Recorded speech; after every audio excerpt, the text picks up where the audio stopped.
sendiri belum mengalami terobosan. Yang setuju katakan amin. Jangan pernah bicara terobosan, saudaraku, kalau kita sendiri belum mengalami terobosan. Kenapa? Karena kita bukan bermain di alam nyata, kita bermain di alam roh. Haleluya. Kalau kita coba-coba jadi penerobos, saudaraku, lawan kita itu penguasa-penguasa di udara. Dan ini berat sebenarnya. Tapi karena kita unity, ya kita seperti keroyokan, nggak ngerasa. Tapi kalau one by one, saya harus buka di sini, saudaraku. Berbahaya.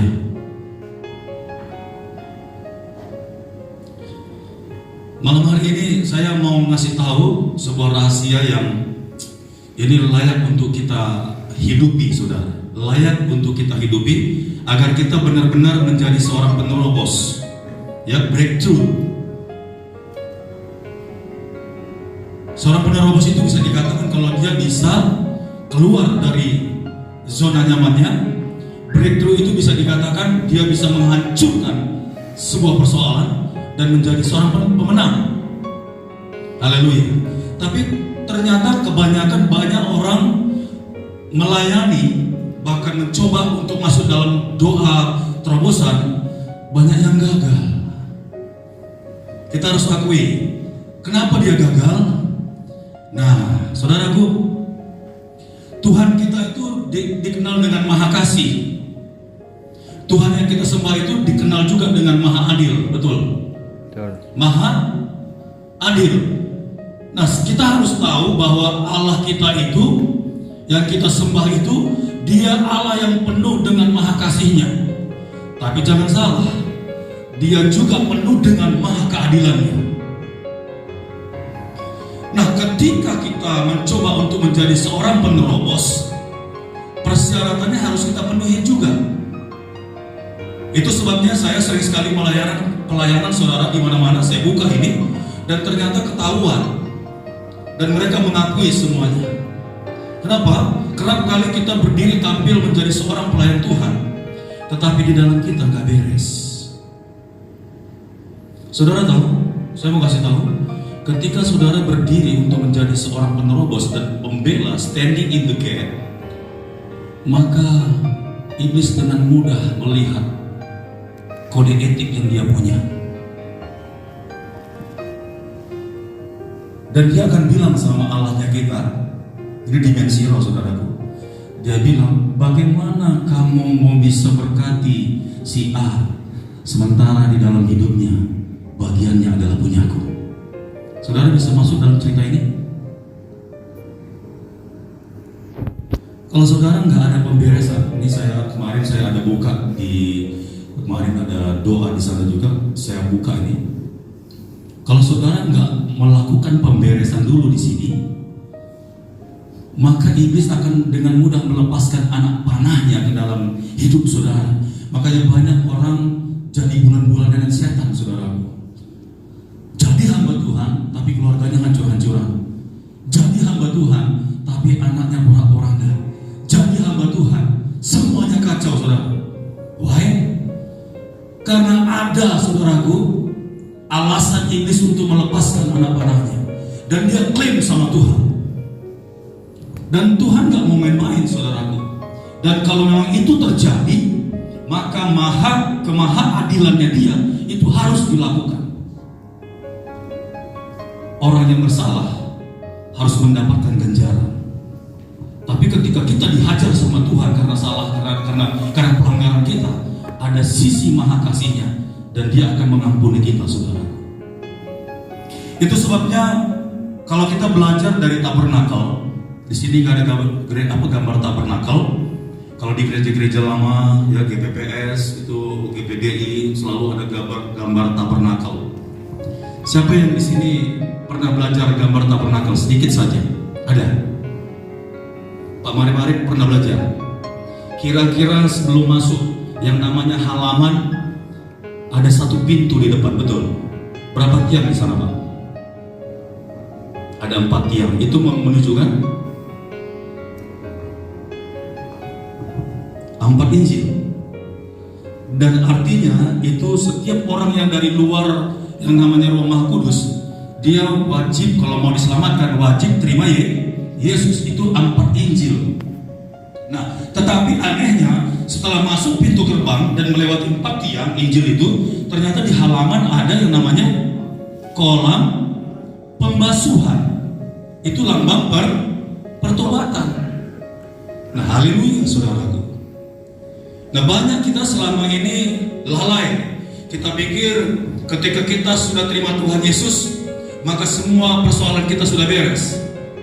Jawabnya belum. Memang firman Tuhan berkata begini, barang siapa yang menerimanya diberikan kuasa untuk menjadi anak-anak Allah.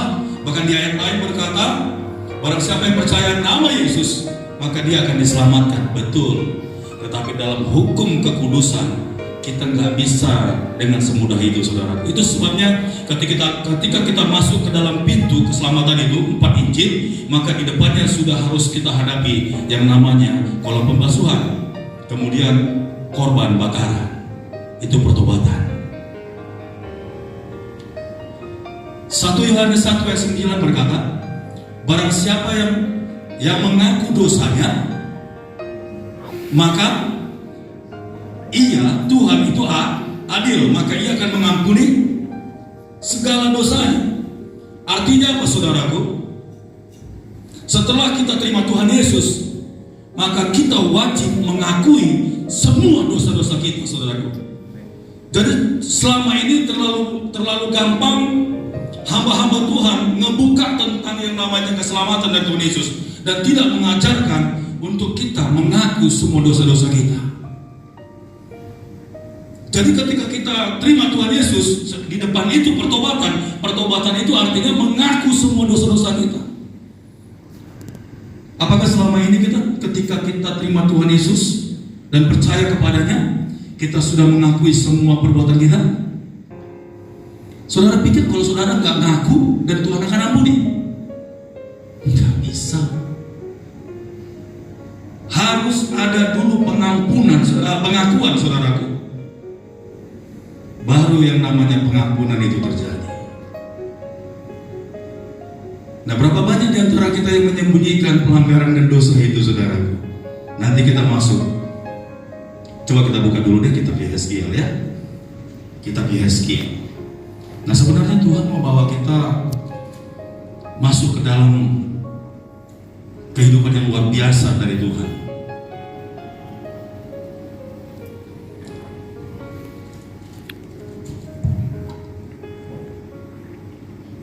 Yeskiel 36. Haleluya. Ini saya bawa firman Tuhan ini ke sisi penerobos ya. Yeskiel 36 ayat 25 sampai 29.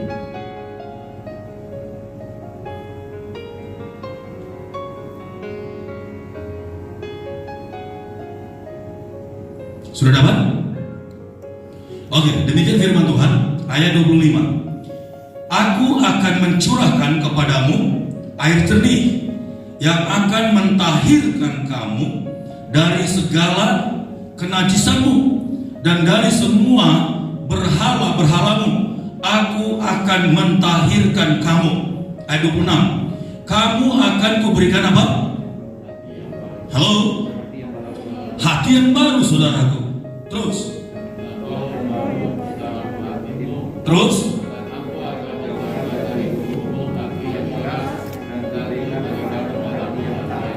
Terus lagi baca.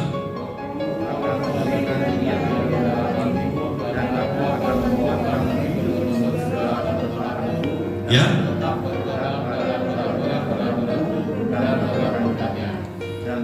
Ya, 28. Dan kamu akan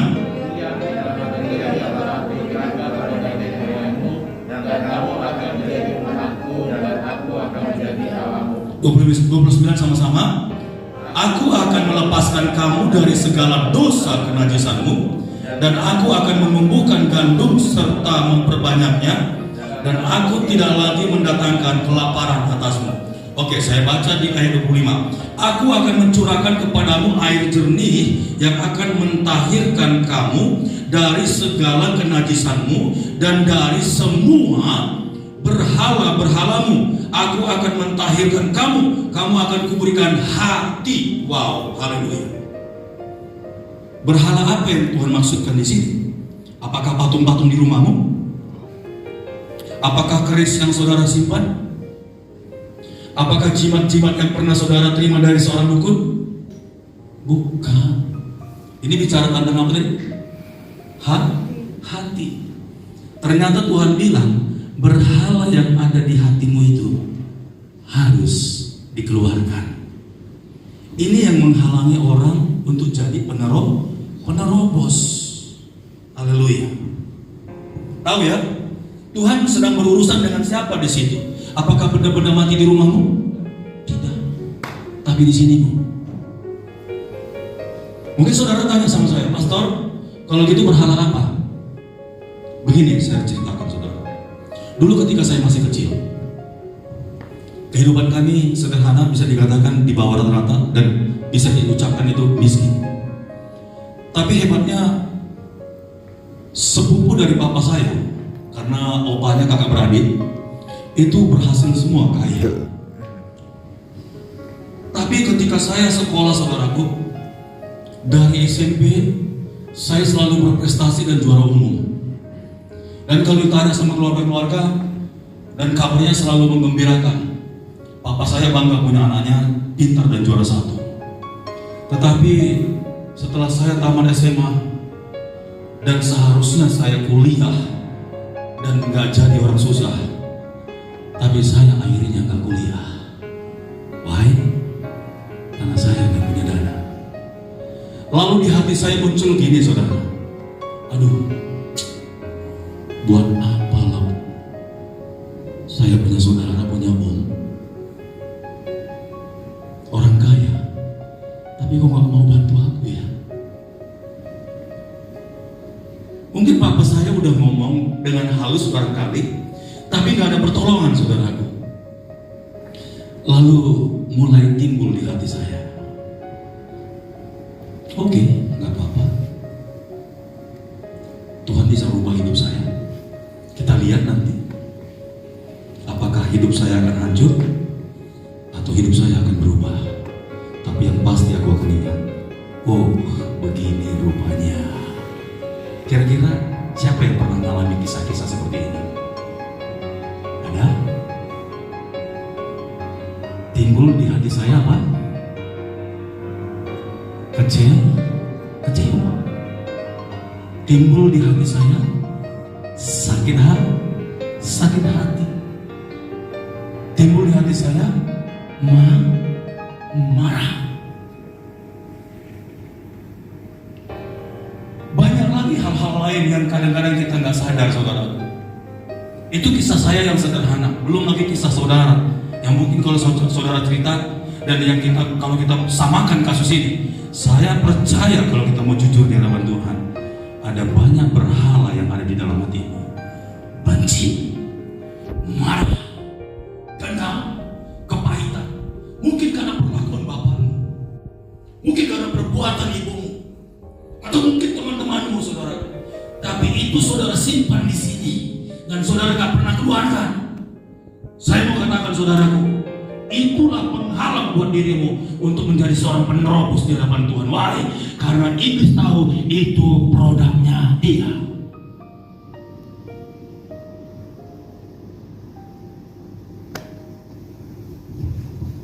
Kalau seandainya itu masih ada malam hari ini saudaraku, dengan segala hormat di hadirat Tuhan, cabut, bilang sama Tuhan. Mungkin selama ini saudara nggak pernah terpikir ke situ, tetapi dia ada di sini. Dia masih ngancing di hatimu. Itu sebabnya Tuhan mau masuk sulit. Karena firman Tuhan jelas bilang, bukan tanganku kurang panjang untuk menolongmu, benar? Tapi karena apa? Betul saudaraku, bukan Tuhan itu kurang dahsyat, bukan. Tapi dia nggak mau melanggar kemahadilannya itu, saudara. Dengar baik-baik. Dia udah jelaskan di Alkitab. Jadi jangan saudara pikir semurah itu kasih karunia. No way. Lepaskan dulu itu saudaraku. Kalau saudara diingatkan Roh Kudus itu sebabnya ketika kita berdoa, Tuhan tolong Tuhan, Roh Kudus akan kasih tahu, dulu kamu ketika umur 17 tahun engkau pernah membunuh diri, engkau karena marah sekali dengan mamamu, hari ini juga kau harus lepaskan itu. Kalau nggak pernah bisa saudara berdoa, saudara mau puasa di sini pun nggak akan mempan, karena iblis sudah siap-siap melepaskan anak panahnya itu saudara. Nggak bisa. Itu sebabnya bangsa Israel ketika akan menghancurkan tembok Yeriko, pertama sekali yang Yosua katakan apa? Kuduskanlah dirimu bagi Tuhan. Itu dulu persyaratan utama.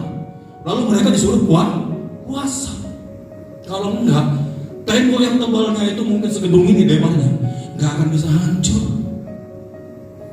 Tapi ketika bangsa Israel dipilih untuk berbaris, untuk tiup sangkakala, itu mereka dikoreksi. Sebulan ini kau bikin dosa atau tidak? Ya, mundur, nggak jadi. Itu dipilih, bukan berarti mereka baris dengan dosa di sini, sok-sokan, nggak bisa.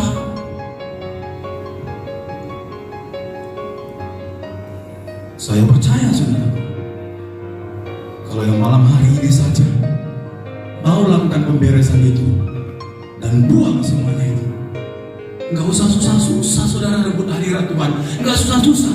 Ketika hatimu sudah bersih dan kosong, ini kan rumah bait kudus, betul kan? Ketika saudara sudah beres saudaraku, dan semuanya saudara ungkap pada dalam Tuhan, itu Roh Kudus langsung masuk ya, karena memang itu hatimu itu rumahnya Dia.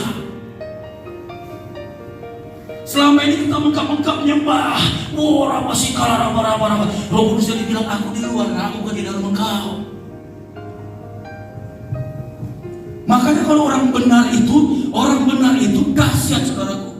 Yakobus pasal 5 berkata, doa orang benar bila dengan yakin didoakan sangat besar kuasanya. Siapakah orang benar itu? Malaikat? Halo? Dia orang biasa. Sebelum itu keluar, doa orang benar bila dengan yakin didoakan sangat besar kuasanya. Di atasnya ayatnya coba baca.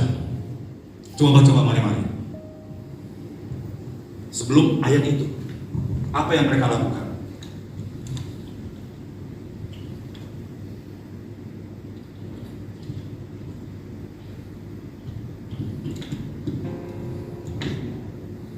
Dan doa yang lahir dari iman akan menyelamatkan orang sakit itu, dan Tuhan akan menyembuhkan dia.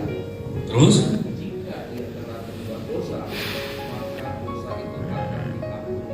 Ya. Karena itu hendaklah kamu saling mengaku dosamu. That's right. Ini dia. Hendaklah, oleh sebab itu hendaklah kamu. Jadi orang yang berdoa tadi, yang penuh dengan kuasa tadi itu punya dosa. Tapi harus ngapain dulu? Mengakui dulu saudaraku. Dia bukan malaikat. Nah, kenapa dia disebut orang benar? Daud pernah berkata begini, dahulu aku muda, sekarang sudah menjadi, namun aku tidak pernah melihat keturunan orang benar meminta-minta roti. Kenapa ditulis orang benar, bukan orang kudus? Kenapa keturunan orang benar dipastikan tidak akan ngemis-ngemis dan minta-minta roti? Saudara tahu jawabnya? Orang benar itu nggak sanggup nyimpan dosa. Itu jawabannya. Kalau dia lihat cuan gede, dia nggak mau ini pindah ke dalam pundi-pundinya. Kenapa? Karena ini bukan punya dia. Dipastikan kalau orang jujur dalam usaha, dipastikan kalau orang jujur dalam bisnis, dipastikan kalau orang jujur dalam bekerja, saya pastikan anak-anaknya tidak akan pernah melarat. Ya setuju, katakan amin dulu. Amin dulu dong. Amin. Jadi kalau ada di sini bapak-bapak yang masih nyimpan dosa, barang haram, barang tumpas, barang harta korupsi, barang curian, barang jarahan, jangan pernah mengalami terobosan di dalam Tuhan. Gak akan bisa. Amsal berkata, orang yang loba akan keuntungan gelap, membawa malapetaka dalam rumahnya. Coba ketik di Amsal 5:5, cari ayat itu. Orang yang loba gitu aja deh. Amsal berapa itu?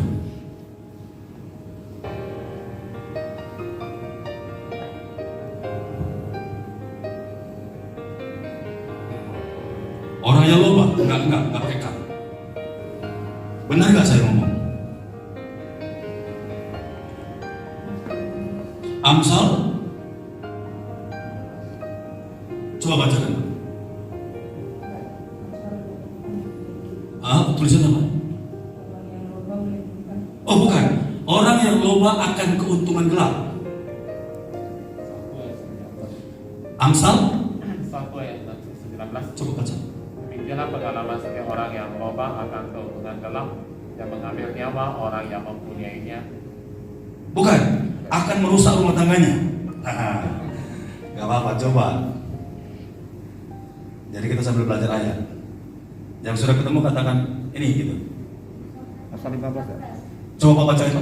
Pasal 15 27 Ya. Siapa loba akan keuntungan gelap mengacaukan rumah tangganya? Sekali lagi Pak.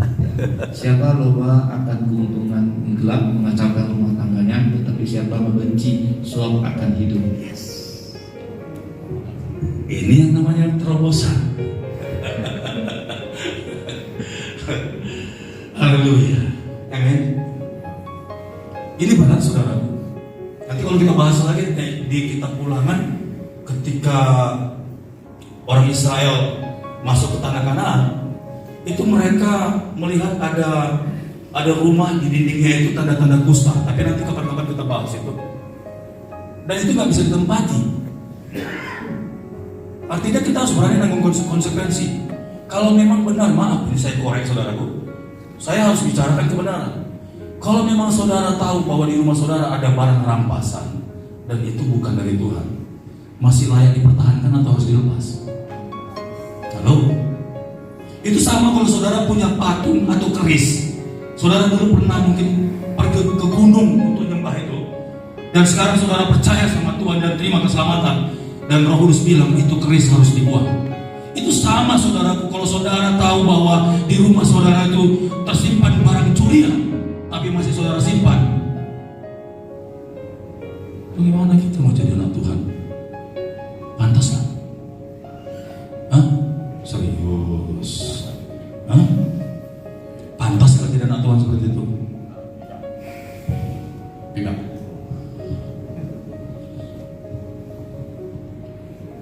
Siapa yang sepakat dengan saya malam hari ini dengan penjelasan ini? Coba angkat tangan. Apakah menurut saudara ini benar? Serius? Serius? Kita nggak usah tinggi-tinggi deh. Kepingin khotbah di sini 2 jam tumpang tangan orang ribuan jatuh. Nggak perlu. Cukup ketika hati saudara itu bersih. Orang-orang radius 500 meter akan merasa bahwa di dalam dirimu itu ada urapan Tuhan, karena dia akan memancar dan gak akan pernah kering. Maka dari hatimu itu akan terpancar yang namanya sungai kehidupan.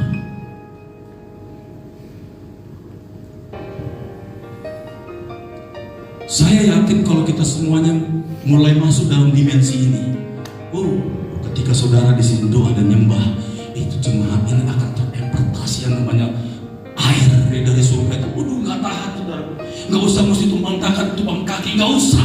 Cukup di sini doa Tuhan itu langsung luar biasa sekali. Tapi di sini kalau berbaris pun ada 5 orang, tapi masih ada nyimpan yang namanya kebusukan tadi. Udah sampai keringat dingin saudara, doanya nggak terjadi apa-apa. Why?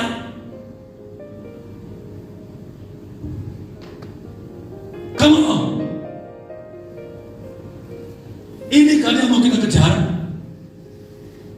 Ini kan, apa kita mau jadi orang fasik? Orang fasik itu seakan-akan percaya sama Tuhan, tapi membelakanginya saudaraku, gak mau hidup benar, gak mau hidup kudus.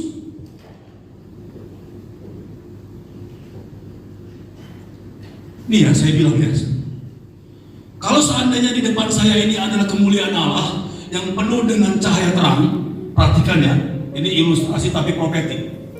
Kalau di depan saya ini adalah hadirat Allah, kemuliaan Allah yang begitu terang, perhatikan ke saya. Kalau saya dari jarak jauh begini, semoga saudara bisa tangkap ilmu pengetahuannya.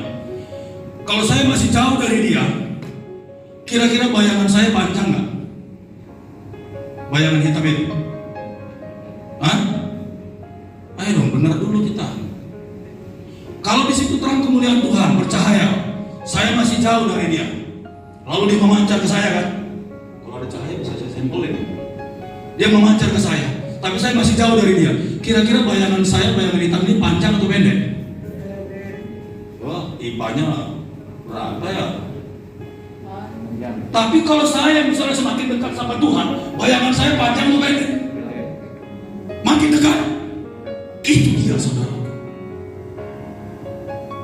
Seharusnya kita kalau semakin dekat sama Tuhan, bayangan hitam itu harus semakin pendek. Semakin dekat sama Tuhan, semakin hilang dia. Itu yang namanya penuh dengan kemuliaan Tuhan, saudara.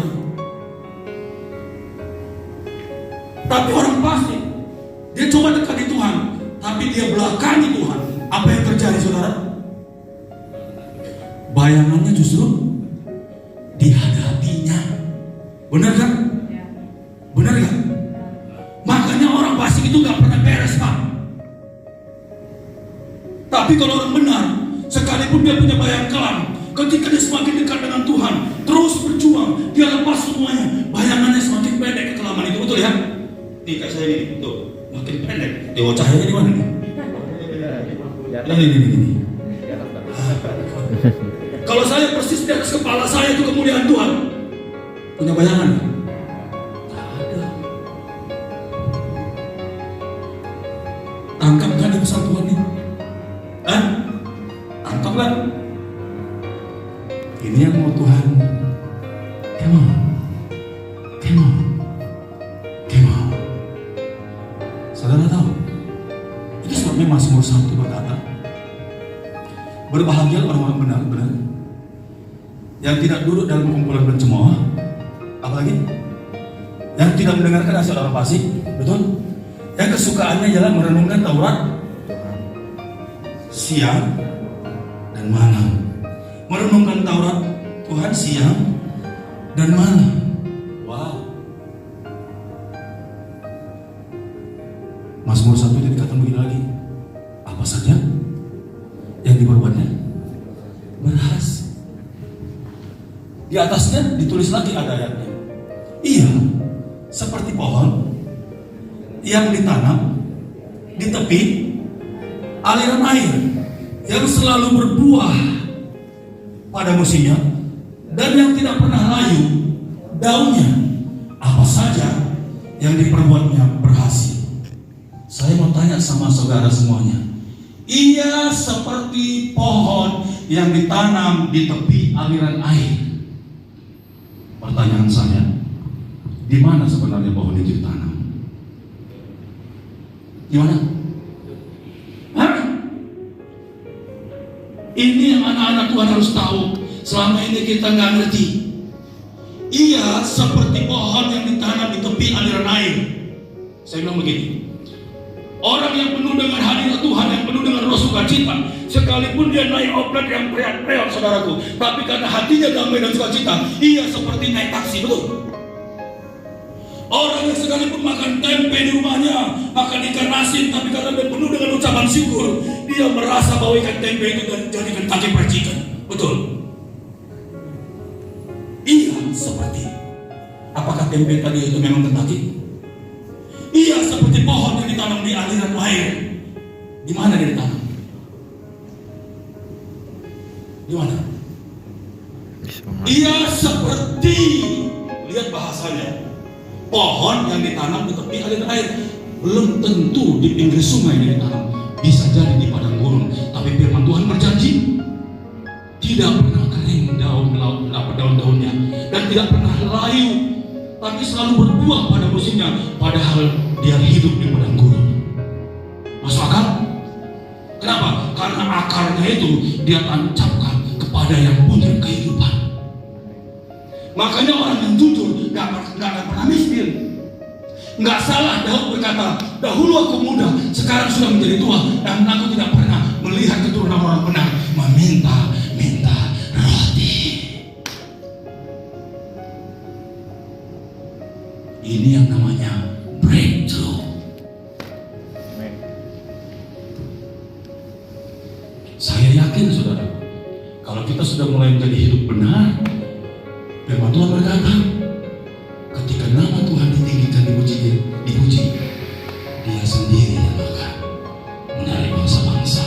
Saudara yang sudah susah di rumah saudara, ketika saudara menyembah, ku sembah Tuhan, ku sembah Tuhan, radius 1 kilometer itu Tuhan keringkan, haus. Dia cari di mana di sini ada yang bisa memberikan damai sejahtera. Dia akan cari saudara. Saudara, aku harus mempertanggungjawabkan imanmu. Kalau orang-orang datang kepadamu, tunjukkan keselamatan itu bagi mereka. Amin. Bapak Ibu, kenapa hidupnya nggak sejahtera? Saya lihat nggak kaya-kaya banget. Anak-anak Ibu semuanya taat dan setia, dan nggak mau ikut sama orang-orang yang di luar sana. Apa rahasianya, Bu? Jawabnya, jadi orang benar. Sampai sini bisa paham, saudara? This is the breakthrough. Gak sia-sia kematian Tuhan Yesus itu, saudara. Dan jangan permalukan Dia. Haleluya. Kita lanjut, saudara. Maaf, berapa waktu saya dikasih? Kalau saya ngomong ini bisa 3 jam, gak kerasa ini, Pak. Ini masih pembukaannya nih. Hah? 15 menit lagi, oke. Izinkan saya untuk melanjutkannya ya. Kapan-kapan kalau saya punya waktu kita bahas lagi. Haleluya. Haleluya. Gimana? Oke, saya berharap ketika saudara dengar firman Tuhan ini saudara nggak ngantuk. Jadi AC-nya dingin banget. Saya sampai 2 kali keluar tadi. Oke, perhatikan Alkitab saudara. Ayat 26. Kamu akan kuberikan hati yang baru dan roh yang baru di dalam batinmu, dan aku akan menjauhkan dari tubuhmu hati yang keras dan kuberikan kepadamu hati yang taat. Rohku akan kuberikan diam di dalam batinmu, dan sama-sama baca, dan ayat 27, dan aku baca dong 1, 2, 3. Dan aku akan membuat kamu hidup sudah telah bersamaku dan tetap berpegang pada peraturan-peraturanku dan melakukannya. coba perhatikan pelan-pelan ayat ini, saya akan kupas pelan-pelan. Rohku akan kuberikan diam di dalam batinmu, dan aku akan membuat kamu hidup menurut segala ketetapanku. Saudara tahu artinya? Tuhanlah yang membuat saudara taat. Aku akan membuat engkau menghidupi semua ketetapanku. Jadi kalau kita mau belajar taat, itu bukan karena kemampuan kita. Setiap kali ada acara di gereja ini dan kita mampu, itu bukan karena kita, tapi Tuhan memberikan rohnya kepada kita, sehingga kita dibuatnya taat. Ini sama dengan kalau saya kasih gambarannya, kita sekarang menjadi tawanan Roh Kudus. Ketika Tuhan memberikan rohnya ke dalam kita, maka Dialah yang akan mengendalikan kita, saudara, sesuai dengan rencananya. Dan mulai saat itu kita menjadi tawanan Roh Kudus. Sebelum saya akhiri, ini masih panjang sebenarnya, tapi benar saudara, ini panjang sekali kalau mau dibahas. Ketika Allah kita memberikan rohnya, itu sama dengan memberikan hatinya kepada saudara. Hebat kan? Memberikan hatinya kepada kita. Berarti ketika kita diberikan hatinya Tuhan sama kita, di pikiran kita selalu siapa? Tuhan. Biar simpel deh. Ibu sudah berkeluarga. Ibu dulu pernah jatuh cinta. Betul? Di sini ada suaminya, biar saya dimaafkan. Bapak yang bercucuk. Oke, izin ya Pak. Izin ya. Ini kita akan belajar gimana. Nah, ketika ibu mulai jatuh cinta, di sana kebakaran ya langsung. Orang Bapak sikap sipil. Kenapa ibu bisa jatuh cinta dengan Bapak di sana? Harus berani saya kupas ini, kalau enggak repot ini. Jawabannya simpel. Ibu ini memberikan hatinya kepada bapak sana, betul? Kalau enggak dia kasih, hatinya bisa jatuh cinta? Never. Bapak sana pun bisa jatuh cinta sama ibu ini karena dia kasih hatinya sama ibu ini, betul Pak? Iya betul Pak. Betul. Ketika bapak berikan hati bapak sama ibu ini, benar nggak dalam 1 minggu itu serasa 1 tahun? Jujur Pak. Kalau bapak nggak jujur bohong, berarti bapak cintanya ini dipertanyakan ya. Benar. Ketika bapak memberikan hati bapak sama ibu ini, dan itu pada saat itu juga bapak menjadi tawanan cintanya ibu ini, betul ya? Kepingin ketemu nggak tiap hari? Kepingin ketemu nggak tiap hari?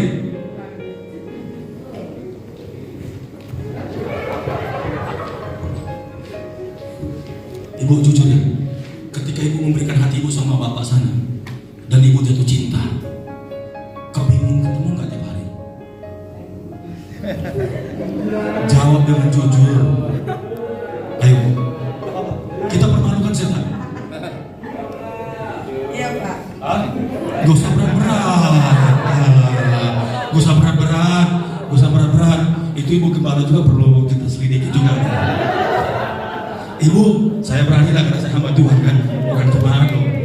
Bu, ibu pernah jatuh cinta ibu? Pernah ya?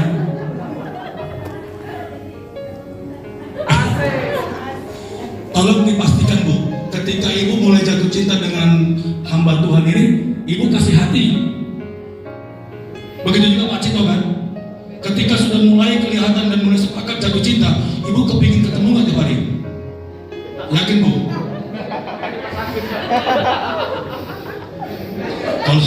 Kalau Pastor Cito nggak usah saya tanya. Kalau seandainya ibu itu ada di Batam, bapak ini ada di pulau yang paling jauh sana, kira-kira dekat gak itu? Halo? Dekat gak Batam tuh? Serius Pak.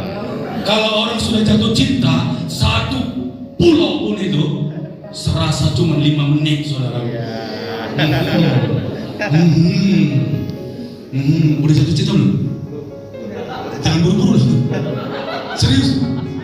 Jangan di sini belum, tapi di luar udah 3 gitu. Pernah jatuh cinta? Ngalamin nggak seperti apa yang saya buka tadi? Ketika sudah memberikan hatimu kepada perempuan, ada di sini pacarnya? Jauh ya? Ketika kamu memberikan hatimu, saat itu juga hatimu dan hatinya tertawan nggak dalam ikatan cinta? Makanya jangan salah saudara, ketika orang jatuh cinta, begitu buka bantal serasa lihat di bantalku ada kamu, betul kan? Di bajuku ada kamu, di celanaku ada kamu, di lemariku ada kamu, benar gak? Indah gak jatuh cinta? Saya mau bilang saudaraku yang sudah lama jatuh cinta perlu jatuh cinta lagi saudara. Enak aku jatuh cinta ini. Ini saudara kita ketawa-tawa, udah jatuh cinta belum? Udah jatuh cinta belum? Oke, nanti kalau sudah mulai kasih tahu sama pastor ini apa saudara.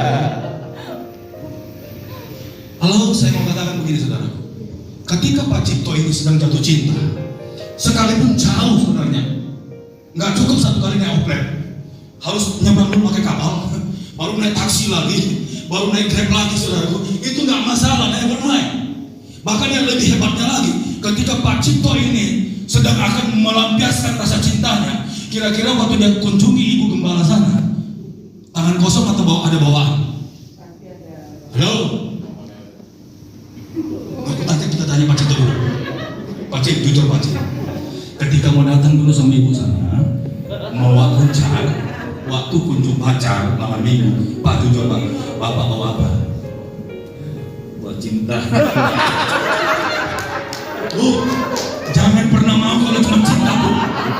Jangan pernah mau Bu. Dek, nanti kalau ada yang mau deketin kamu, bikin pernyataan. Ketika hatiku sudah kau tawan, ketika hatimu sudah ku tawan juga, kalau kita ingin bertemu harus kau bawa sesuatu. Betul nggak ini? Ini kehidupan orang benar, saudara. Itu sebabnya kitab Wahyu pasal 3 berkata begini. Lihat, Aku berdiri di depan pintu dan mengetuk. Barang siapa yang mendengarkan suaranya dan membuka pintu, aku akan masuk. Oke? Dan makan bersama-sama dengan dia. Itu artinya saudaraku, Tuhan Yesus berdiri di depan pintu dan mengetuk. Tangannya begini, saudara.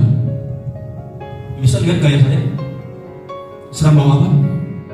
Apa saudara pikir ketika dia masuk gak bawa apa-apa, langsung dia bilang aku mau makan di rumahmu? Tamu apaan itu? Gak tahu orang di dalam lagi susah, minta makan begitu. Tapi Tuhan tahu, saudara mau susah mau senang, ketika dia datang, dia pasti bawa apa? Bawa berkah. Itu dia. Haleluya. Dan dia mau makan bersama-sama dengan saudara.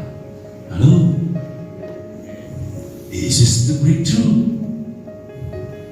Nggak susah-susah saudaraku. Itu sebabnya kalau orang-orang benar itu, sekalipun memang dia nggak punya duit apa-apa, dia cukup berdoa, Tuhan, anak-anakku belum makan, tolong Tuhan. Saudara tahu, ada burung nasir anak dia. Haleluya. Bawa apa saudara? Hah? Bawa makanan? Bawa berkat? Ini kehidupan orang benar. Haleluya. Aduh, sebenarnya masih panjang sekali nih. Tapi saya serang-serang sampai sini deh. Ya, saya close di dalam nama Tuhan Yesus. Nanti kalau kita punya waktu lagi kita lanjutkan. Berikan tepuk tangan dulu. Yes, haleluya. Praise the Lord. Oke, mari ke musiknya. Praise the Lord.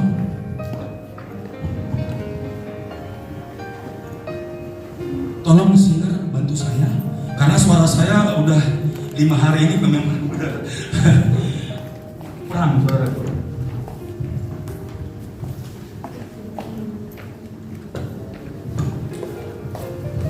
Saya minta WL ya, suaranya kencang.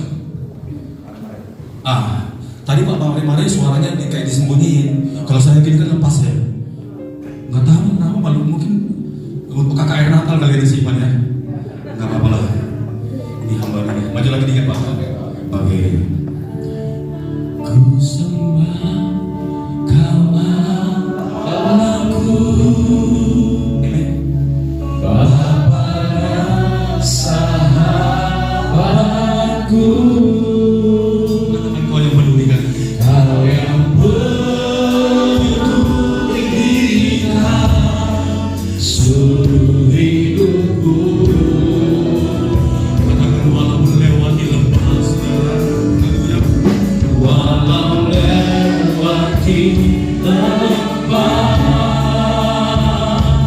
aku tak ditinggalkan. Yesus kekuatan di hidupku.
melakukan pemberesan di hadapan Tuhan. Kalau saudara tidak mau maju melakukan pemberesan dalam hadirat Tuhan, saudara gak akan masuk dalam level ini. Level ini hanya untuk orang-orang yang siap untuk menjadi orang-orang benar. Haleluya. Kalau saudara mau siap untuk masuk dalam level ini, saya percaya firman Tuhan yang menjanjikan saudara akan melihat terobosan besar dalam hidupmu. Dalam bisnismu pun akan terjadi terobosan. Yakin saudara? Dalam rumah tanggamu pun akan terjadi terobosan. Di kantormu pun, semua aspek hidupmu. Ketika engkau mau menjadi orang benar, pada saat itu juga Roh Kudus akan turun menaungi kau. Gak usah susah-susah saudara untuk rebut segala sesuatu yang saudara inginkan. Amsal juga berkata, berkat Tuhanlah yang menjadikan kaya, susah payah tidak menambahinya. Perhatikan itu baik. Itu hanya upah untuk orang-orang benar, saudara. Upah orang-orang benar. Orang-orang fasik akan menimbun harta demi firman Tuhan, tapi orang-orang benar yang menikmatinya pegang janji Tuhan itu. Orang-orang fasik menimbun harta susah payah, tapi orang-orang benar yang akan menikmatinya. Berbahagialah orang yang benar, karena ketika dia sedang tertidur nyenyak, firman Tuhan juga berkata, Tuhan sudah mempersiapkan berkat-berkatnya. Tetapi sia-sia orang fasik kerja sampai larut malam, sementara berkat-berkat itu diberikannya kepada orang yang dikasihinya. Haleluya. Ku sembah Allah. Saya kembali ke Tuhan.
Setiap anak-anak-Mu Tuhan mengalami pemulihan, dan mereka mengalami pelepasan Tuhan, mereka mengalami kesembuhan, dan mereka mengalami berkat Tuhan. Terima kasih Bapak, berkati hamba-Mu Wadal dan juga keluarganya, istri dan anak-anaknya.